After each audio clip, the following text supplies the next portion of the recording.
You ever have one of those days where everything feels like it's just too quiet, like the calm before a storm? That was my morning. The sky was overcast, the radio was buzzing with emergency chatter, and I was just finishing up a quick coffee. At the station, when the call came in, stalled vehicle blocking the train tracks near Oakwood Crossing. Nothing too crazy, right? But when I heard the address, I had a sinking feeling that crossing's notorious for close calls. So I jumped into the Evac engine and hit the road. Now, here's where it gets real. 3 minutes later, I pull up and my jaw nearly drops. It wasn't just any vehicle blocking the tracks, it was Karen. Yes, that Karen from the HOA, the one who's always filing noise complaints about kids playing too loud and measuring grass blades like it's a competition. Her car was parked right across the rails like she owned the place. Hazard lights off, engine off. Just ... sitting there. At first, I thought maybe it had broken down, but then I saw her sitting inside, looking annoyed like we were the inconvenience. The train horns were already echoing in the distance, growing louder by the second. The crossing arms hadn't come down yet, but they were blinking. And here I was, in full uniform, lights flashing, trying to get her to move. She rolled down the window like she had all the time in the world and said something that made my blood boil. I won't spoil it just yet, but let's just say her reason for being there wasn't mechanical. It was personal. That's when the radio started screaming about how fast the freight was coming. I looked at her, she looked at me, and the clock was ticking. ... I stepped closer to her window, waving my arms, shouting for her to reverse anything. But Karen just sat there, arms crossed, eyes narrowed like I was the one being dramatic. She said, "I'm making a point. The HOA hasn't responded to my complaints about the new noise from the train schedules, so I figured I'd block it myself. Maybe now they'll listen." I couldn't believe what I was hearing. She wasn't stuck. She parked there on purpose. On active train tracks, behind me, traffic had started to back up. A few cars were honking, others turning around. And still, the distant rumble of the freight train kept growing louder. I radioed dispatch for a train status update, but the reply was grim. "It's not stopping. Closest engineer says brakes were already engaged, but not enough time. ETA, 2 minutes. My gut tightened. I tried reasoning with her, told her the situation was beyond HOA politics and personal protests. This was a real emergency, not a neighborhood squabble over lawn decor. But Karen wasn't hearing it. "This is the only way they'll understand what this noise is doing to our community," she snapped. Her voice was steady, but I saw the flicker of doubt in her eyes. The sound of the horn now was unmistakable, deafening, like thunder rolling. Straight toward us, I motioned again. "Karen, this isn't a warning. You need to move now, or that train's gonna move through you." Still, she hesitated. She looked behind her, then back at me, like she was weighing her pride against the reality, crashing toward her. And that's when I noticed something that made my stomach drop. There was someone else in the car, a figure in the back seat, small, still. I didn't even have time to think. My boots hit the pavement, and I ran. My heart was racing faster than the Evac engine's siren as I sprinted toward the car. I yelled louder this time, not caring if it came out as a full-blown shout. Karen flinched, finally unlocking the doors, but still didn't budge. I swung the back door open and, sure enough, there was a kid, maybe 10, maybe younger, curled up with headphones on, eyes wide as he looked at me. That changed everything. I turned to Karen, trying to stay calm. "You brought a child into this? You're blocking a train crossing during rush hour with a kid in the back?" Her face twisted. "It's my grandson," she snapped. "He's..." Fine. We weren't going to be here long. The train horn blared again. Louder this time, closer. I could feel the vibrations through my boots. People were getting out of their cars now, recording with phones. some yelling for her to move. But I couldn't worry about the crowd. I had maybe 60 seconds to clear that track. I reached in and unbuckled the boy, lifting him out without waiting for permission. Karen didn't stop. Mishi just sat frozen like the weight of what she'd watched. Dunn had finally caught up. I ran with the boy toward the shoulder and handed him off to one of the bystanders. Then I spun back, thinking I'd have to physically move Karen if it came to that. But there was more going on than I realized. A neighbor, Mr. Fields, an older guy from down the block, was standing there, arguing with another resident. Something about how Karen had been fighting the HOA ever since they rejected her backyard gazebo. Turns out this wasn't about train noise. It was retaliation. The train whistle shrieked again, now so close it felt like it was in my ear. I glanced over my shoulder. No time left. Karen was still in that driver's seat, gripping the wheel, staring straight ahead like she couldn't decide if this was a stand or surrender. The ground shook beneath my feet. That deep rumble was no longer distant. It was here. I could see the train now, its lights piercing through the haze, bearing down fast.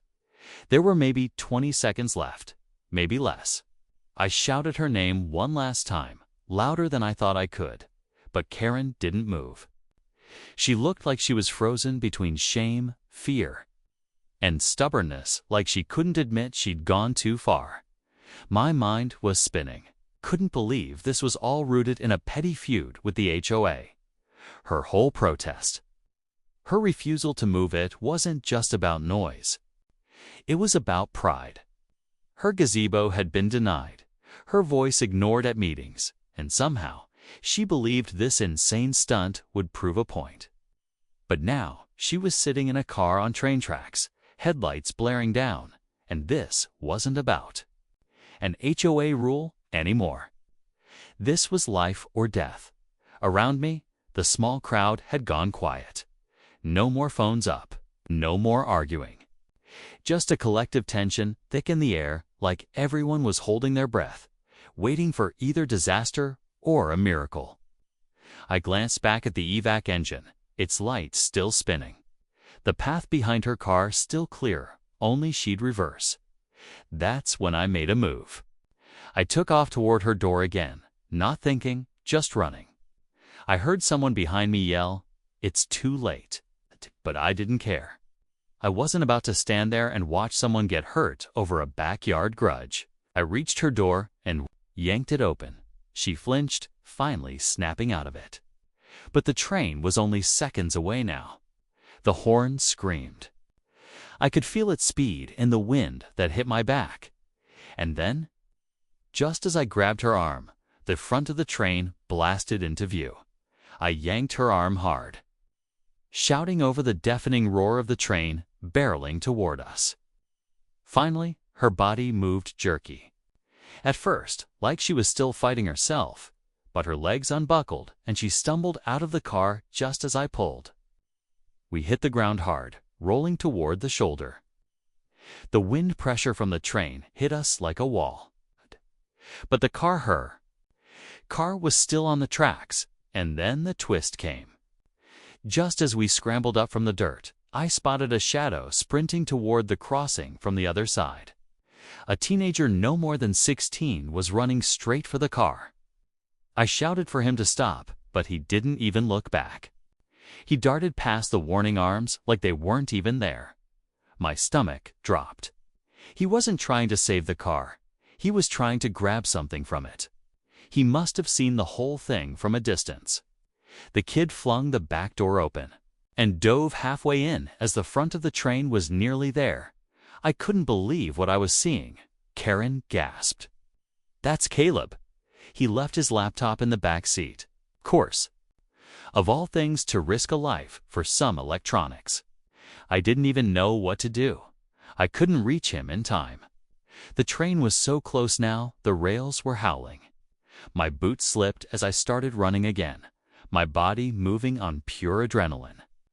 Caleb popped up just then, clutching a bag in one arm, sprinting back toward the sidewalk, but something caught his foot. He stumbled, dropping to one knee right beside the car just as the train's brakes squealed and sparks exploded down the track. The crowd behind me screamed. Karen screamed.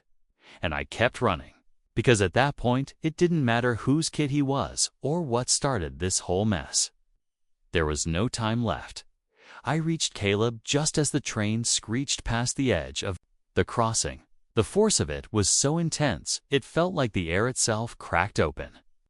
I dove, wrapped my arms around him, and we rolled just out of reach as the front of the engine tore through Karen's car with a thunderous impact.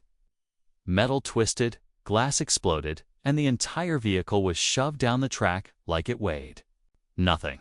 The sound was deafening, but all I could hear was my heartbeat and Caleb's panicked breathing under me. When the dust settled, I looked back. The car was gone, just pieces scattered along the rails. Karen stood frozen at the edge of the crossing, her hand over her mouth, eyes locked on the wreckage. I helped Caleb to his feet. He still clutched the laptop bag tight, like it was all that mattered. I didn't say anything right away. What could I say? We'd come within seconds of a complete tragedy, all over a protest, a laptop, and a pile of petty grudges. Emergency crews started showing up, sirens cutting through the thick silence that followed. A few neighbors ran over to check on us. Karen didn't speak. Not at first. She just kept staring down the tracks. Finally, she whispered, "I didn't mean for it to go that far. I didn't think it would actually come." But here's the twist no one expected, as I was helping Caleb toward the sidewalk. The tension finally broke as paramedics checked over Caleb and gave him the all clear, just shaken, not injured. Karen, meanwhile, sat quietly on the curb, no longer defiant, just drained. Whatever fire she had when she parked across that train crossing was gone. I didn't say much to her. I think she understood now that her protest nearly cost lives, including her own grandsons. Sometimes it takes something terrifying to snap people back to reality. Later that evening, the story spread fast. HOA members were buzzing about the files found in that laptop. The ones that revealed Karen's gazebo rejection wasn't about aesthetics, but politics. A couple of board members had personal gripes with her, and it showed in their private notes. It didn't excuse her actions, but it gave the neighborhood context. The HOA had played dirty, and she'd snapped, trying to fight back. The railroad company began reviewing the incident, and thankfully, the engineer had slowed just enough to prevent a full disaster. The town started talking about upgrading that crossing, adding better barriers, maybe cameras too. It shouldn't have taken a near miss to push action, but sometimes that's what it takes. As for Karen, she stepped down from the HOA soon after. Not forced, just quiet resignation. She apologized publicly at the next meeting, said she lost perspective. That much, at least, she got right. Looking back, that day was about more than just a train or a protest. It was a collision between pride and consequence, between silence and desperation. It reminded all of us how fast things can go wrong when people stop listening and start acting out. And for me, it reinforced one thing. No matter the drama, no matter the politics, when that call comes in, you show up. You don't ask why. You just run,